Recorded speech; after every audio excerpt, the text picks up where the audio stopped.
All right, so unless you've been living under a rock for the past couple weeks, obviously there's been a pretty big debate about bodybuilding compared to power building and what's the best method for putting on size. This has generated a variety of responses, positive and negative, but there's one thing that sticks out to me that I do think is important to talk about, which is something I'll be covering in this video, which is ultimately learning the purpose of debates and the importance of having open dialogue in regards to basically anything, but in this specific situation, lifting methods. I'm seeing a lot of people start to write a lot of debates off and start to write off all these discussions, saying they're pointless, they're confusing people, nobody needs this, it doesn't matter, train how you want, just do what you enjoy.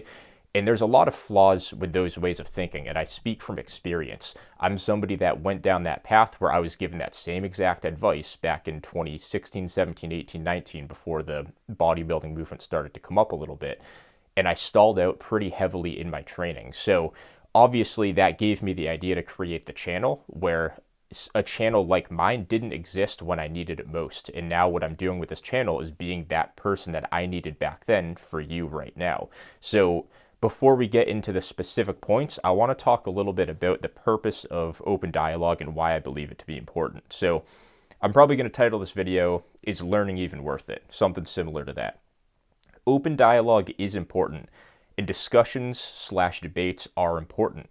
This is what pushes the best ideas forward and what brings out the best points from each perspective. The most successful people in any field are constantly looking for ways to improve their approach and understanding of their craft. If you're overthinking things, that's a you problem. A major critique that I'm seeing of this debate is that it's even happening in the first place. And to me, this is a huge red flag because there's actual flaws in the power building system that prevent you from reaching what you want to in terms of hypertrophy. And I think this is something that is 100% worth talking about. I'm not talking about a 1% difference going from 99% of your genetic potential to hitting 100%. You could argue if that's worth talking about or not, who cares?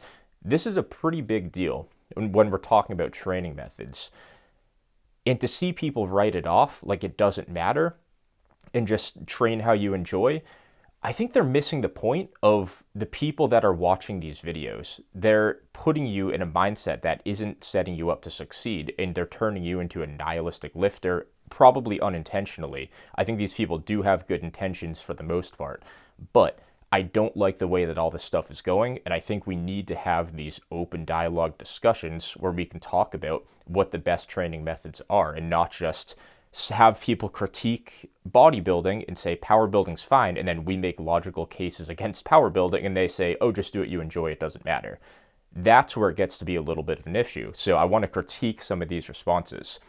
First, I do want to talk about the overthinkers, because this is, for some reason, a major concern for like 90% of people making content. They think everybody has a IQ of 55 and they can't understand anything and they're going to overthink everything, paralysis by analysis, and stay small forever. For anybody that genuinely is overthinking, here's my words of wisdom for you, and I hope this helps. For those who are overthinking, think of it this way. Learning new things is a bonus to what you already know, and it's not mandatory. Having the resources to lift and excel in bodybuilding is a luxury that we're lucky we can take advantage of. So we should remain grateful for that ability and look at any improvements to our understanding of lifting as bonuses, not things to worry about and overthink about.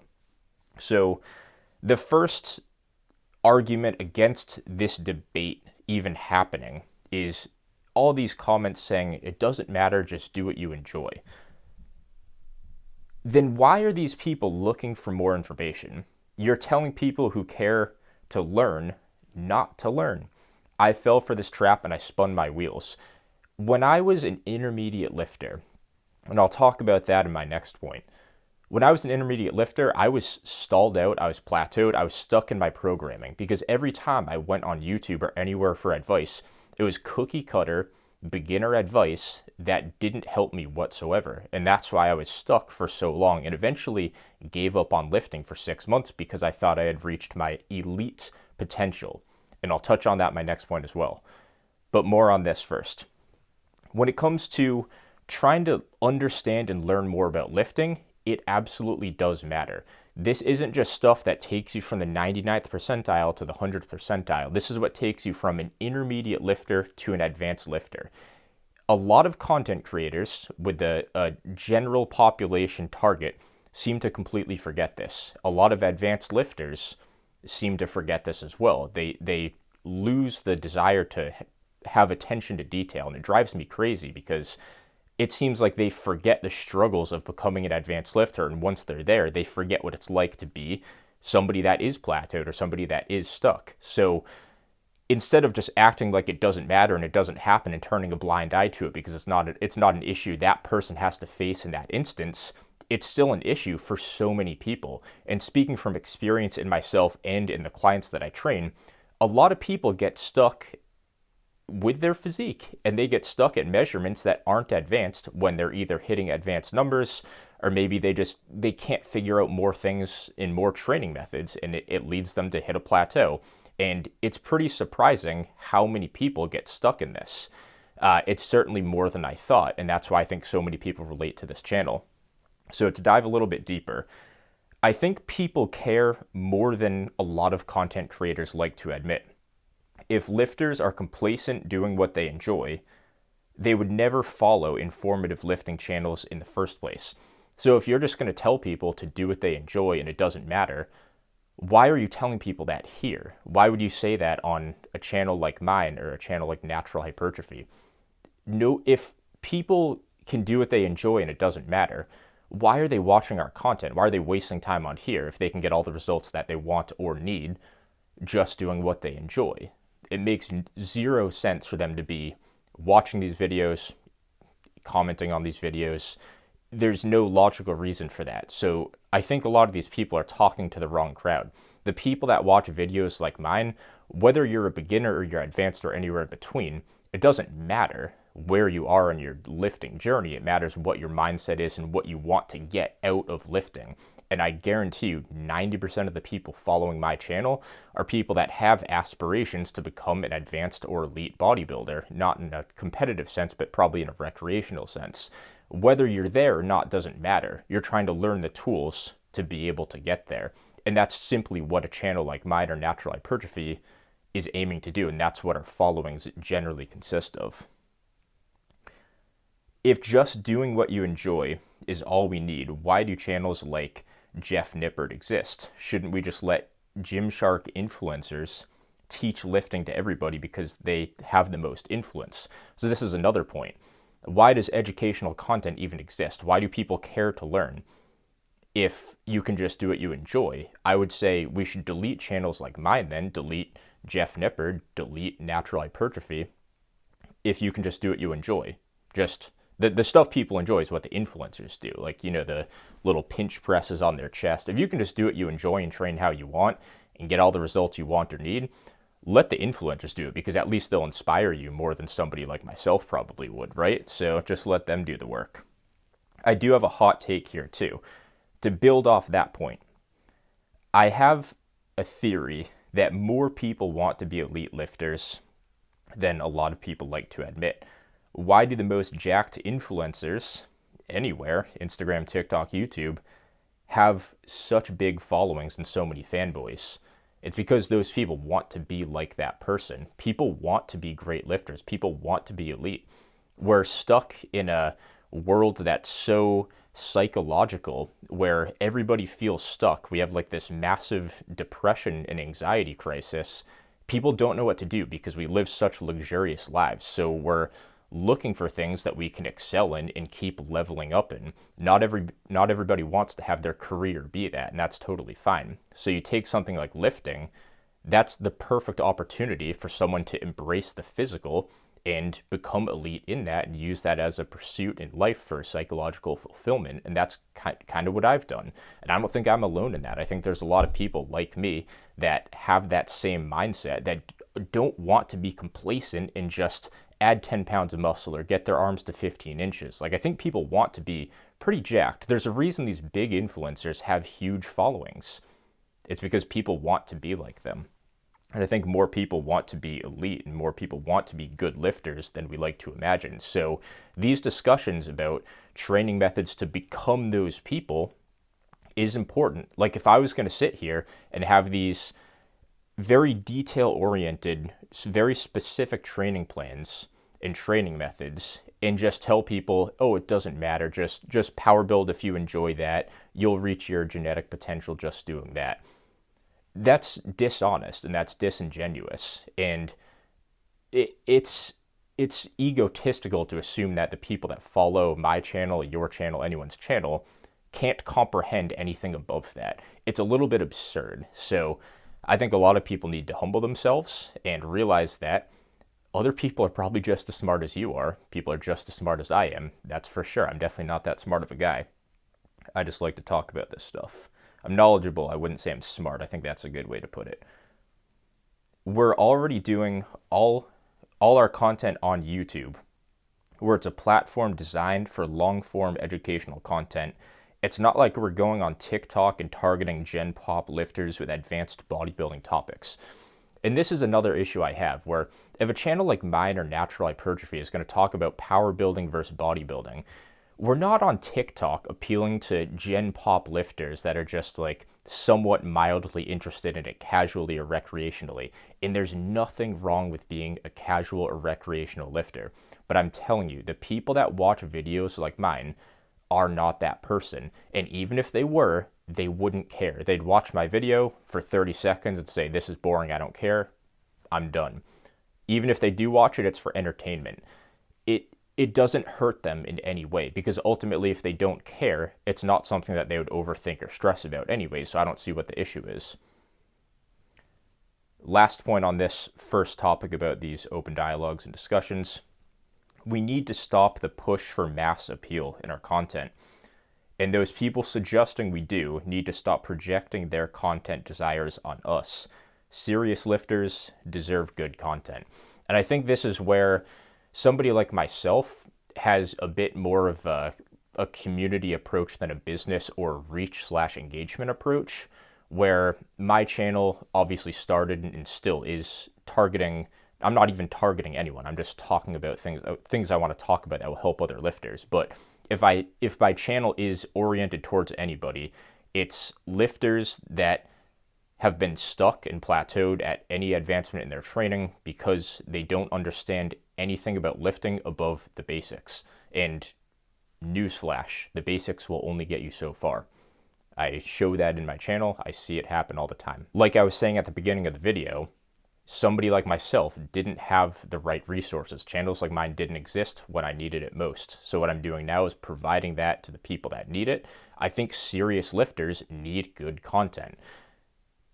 It's not, we can't just pander to the lowest common denominator, which is always going to be beginners. Like, most beginners aren't even going to stick with lifting anyways. And sure, maybe we can change that, but at the same time, what about the guys that are intermediates that have nobody to look to? There's a lot of guys are stuck, and I speak from firsthand experience. The amount of lifters, the amount of clients I have that are like, oh, well, I've had 15-inch arms for 3 years. My lifts are all plateaued.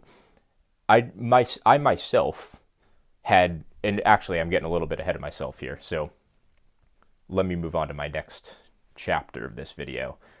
So another common response, it doesn't matter how you train, especially when you're advanced. So this is a very popular response. I saw a couple comments on this on that Instagram post.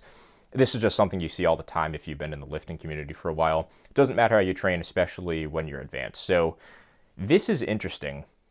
I think the first thing we should do is ask the question, okay, well, when are you advanced in bodybuilding? My challenge to you, name the advanced measurements. Please tell me the advanced arm measurement, the advanced leg measurement, waist measurement, shoulder, torso, calf, and forearm and neck measurements. This is a quiz. I bet you don't know what they are, and that's because they don't exist. So that's one problem. Nobody knows when you're advanced or not. So what do? We turn to strength standards. And okay, let's look at that. Let's look at those strength standards. Let's go plug in my numbers on a strength standards website and see what happens. Keep in mind, my arms were 16 inches at this point. I'm going to put that clip up on the video now. So for bench, I actually did forget to put this down as a pause bench. It is different than this, which is the touch and go. So the standard is actually 3 pounds lower. The elite standard is 343. So I was 13 pounds away from being an elite bencher. Here is squat. I put this in, and sure enough, I am not advanced. I am elite. And then for deadlift, let's see what I get. And I am once again elite, but my physique wasn't. Interesting. All right, I apologize for lying. It turns out I'm an elite lifter. I think my bench was still advanced, but if I put 10 or 12 more pounds on it, I would have been elite in the big three across the board. Yet somehow my arms are 16 inches. So that's the exact flaw with strength standards. And that's not to say there's not a correlation between size and strength. Of course, there's a correlation. But at the same time, if we're not going to have bodybuilding standards for when you're advanced, elite, intermediate, beginner, whatnot, if we're going to turn to strength standards, those standards tricked me into thinking I was more advanced than I was, and they tricked me into thinking I was closer to my natural limit or my natural potential much sooner than I actually was. And obviously, now that I'm at 17 and just about a 1/4 inch arms, and my numbers are actually way lower than that now, which is super ironic. I'll save that for another video. I think it goes to show that power building isn't the end-all be-all. The big three lifts aren't the end-all be-all for maximizing your hypertrophy and your physique. If the difference between power building and bodybuilding is so small, how did I put 1.25 inches on my arms as an elite lifter already, let alone as an advanced lifter? See, this makes no sense. If I was an elite lifter, you would think I have a 1/4 inch left to put on my arms? No. I've already put on 1.25 inches, and I'm not even at, I probably can add another inch to my arms. This is kind of ridiculous, guys. Like, this is why I make my content. This is exactly why I make my content. The way you train does matter. I was stalled out at those numbers. They were elite numbers, and I was ready to maintain. Like, I was ready to kind of accept my fate and say, all right, well, this is the best I could do, 16-inch arms, and settle for that. Look at me now. You've seen my physique. The guys that have been following my channel, look at my physique update from last year, last August, and now look at my physique now. And I don't show it a whole ton, obviously, but I show it enough where you guys can see the very obvious gains. Look at my transformation that I posted a few months ago. I think it was a 10-month transformation. I want to say it was from August of last year to May or June of this year. Yeah, something like that. But that's a major difference. And keep in mind, I'm like 17 pounds heavier than when I was power building. It's a big difference. Like, it's not like I was advanced in bodybuilding standards. I was not advanced. Those strength standards are not correlated to size standards.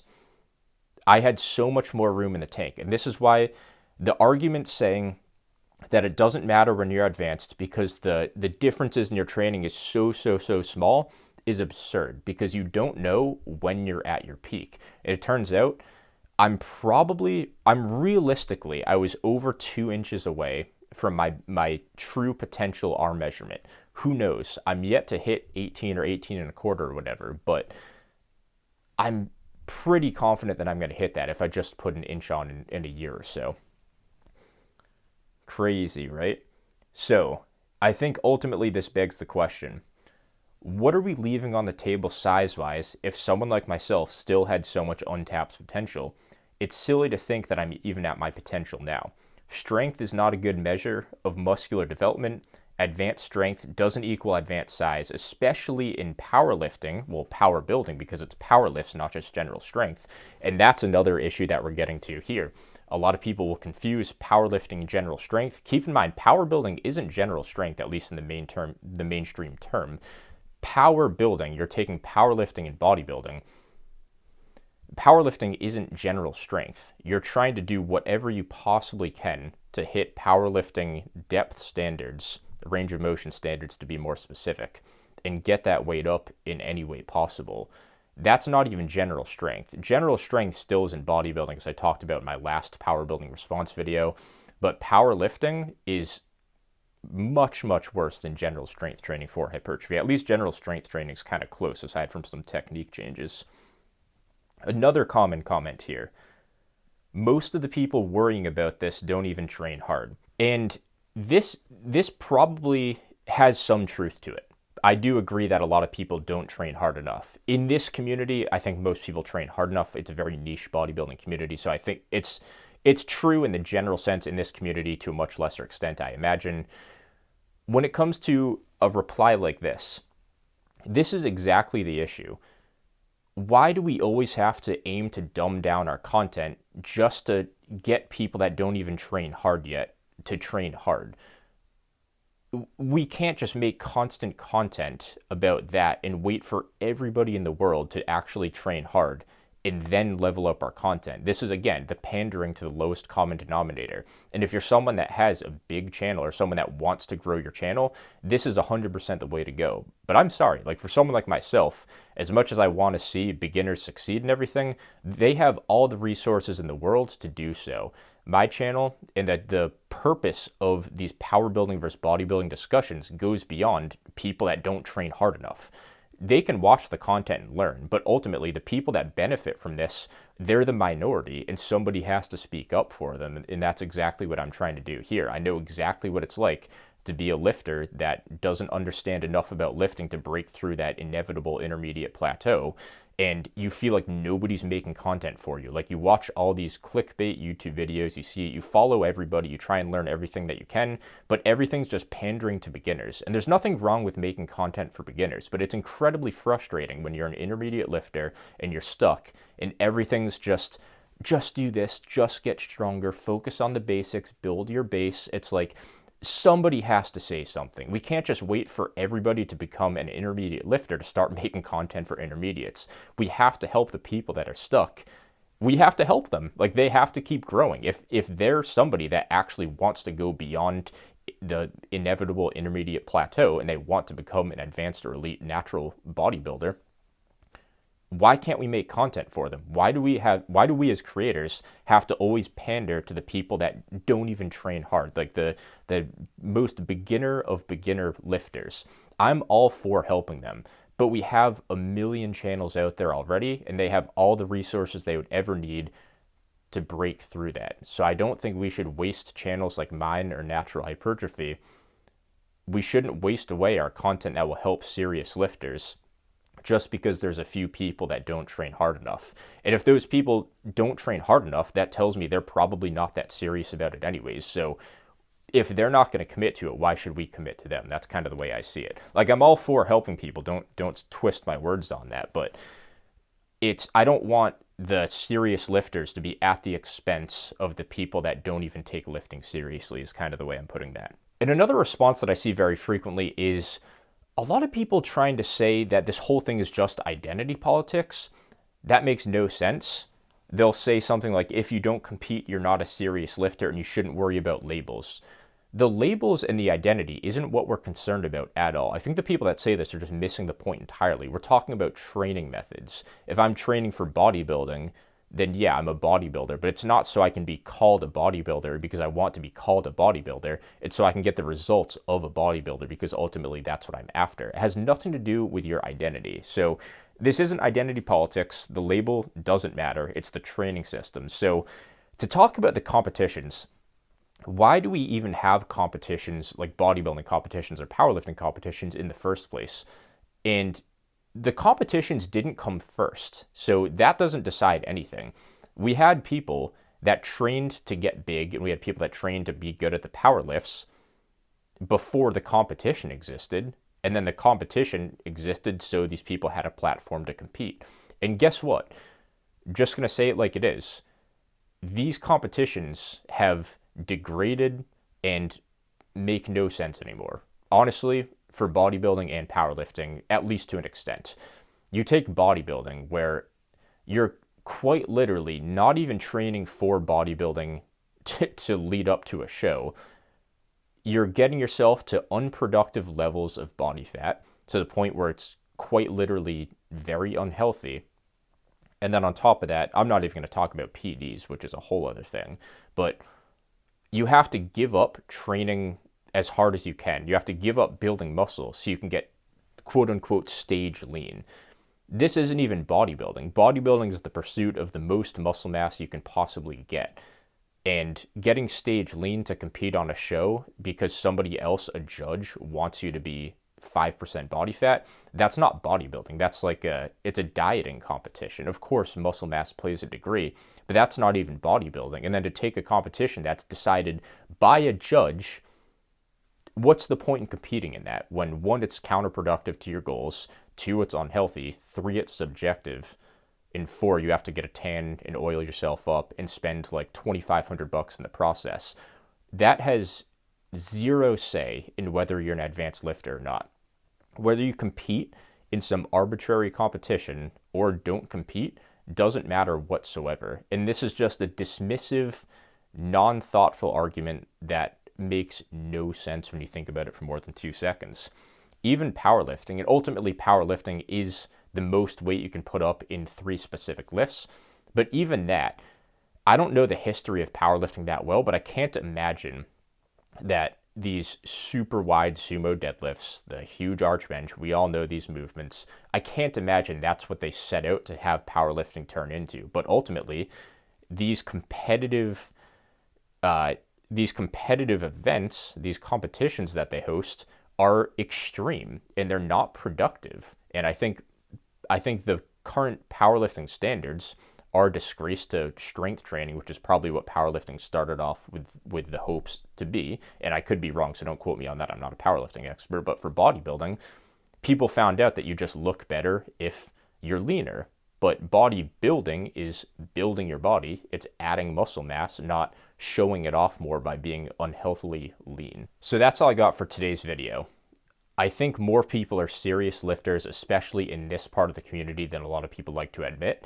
And I think it's important that we start to recognize that and stop dumbing down our content and aiming to dumb down our content just to meet the beginner level. There's more to lifting, and I think every lifter deserves some type of content that will help them out. So for a channel like mine to exist, I think it has a purpose, and I don't think we should all just dumb down our content to the lowest common denominator. I don't think it makes any sense, and I think there's a lot of intermediate lifters that need content like this to keep growing and break through those plateaus. So with that said, that's all I got for today. I will see you guys in the next one.